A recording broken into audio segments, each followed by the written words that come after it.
Okay, so this set here is a System 6, which we have Stellar Wars that is installed in it. Um, Also, along with the driver board that came in, and I do not have everything connected here.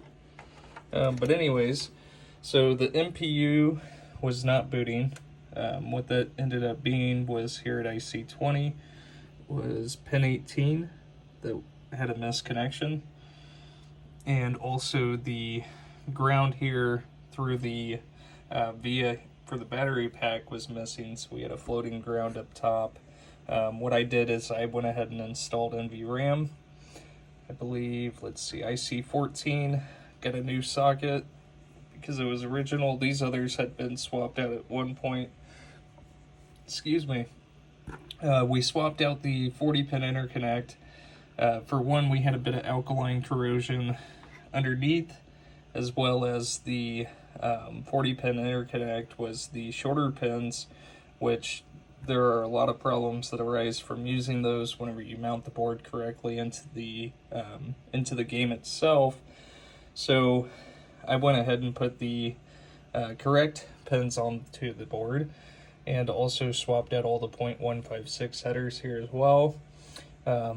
Replaced the filter capacitor and the crystal, and on the driver board the 40 pin had already been replaced, but we did add a blinking LED, replaced all the 0.156 headers as well.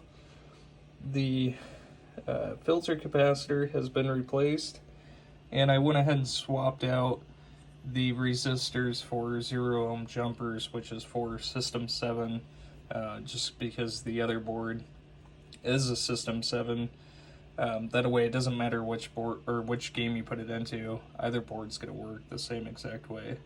But we did actually have an issue here. Looks like that's a little bit loose, but we did have an issue here with the 6821, which, as you can see, these are all AMIs, but this one had completely crapped out and had locked on quite a few switches that would, sometimes cause some issues with power up, but if it would boot up, it would immediately be trying to press tons of different switches. But we've got that taken care of, obviously, with the new 6821. And the resistors here, they look like crap, but they are good to go. These things will take quite a bit more heat, but we did have, let's see, what is this, solenoid 3 that had a locked on transistor, so I would definitely check out solenoid 3 on game.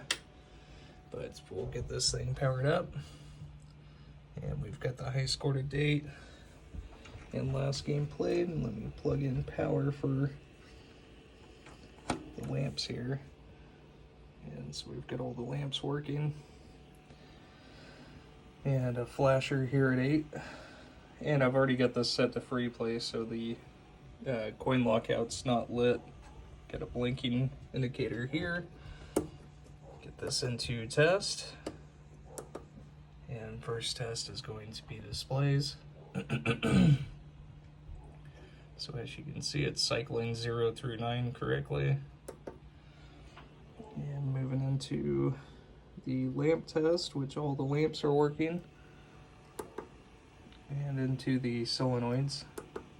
I need to fiddle with my diagnostics button here again. I had extended it out for the System 7 boards because they had manufactured the boards and put the 4-pin headers so close together that this thing here doesn't fit. So it looks like crap, but it works. And as you saw, the special solenoids go from 2, 1, 3, 4, or 3, 4, but these are all working correctly. So those are computer driven as well as being switch driven there. And moving into switch test, which I've got my switch tester here connected, and what we'll do is we'll go through diagonally, testing both rows and columns.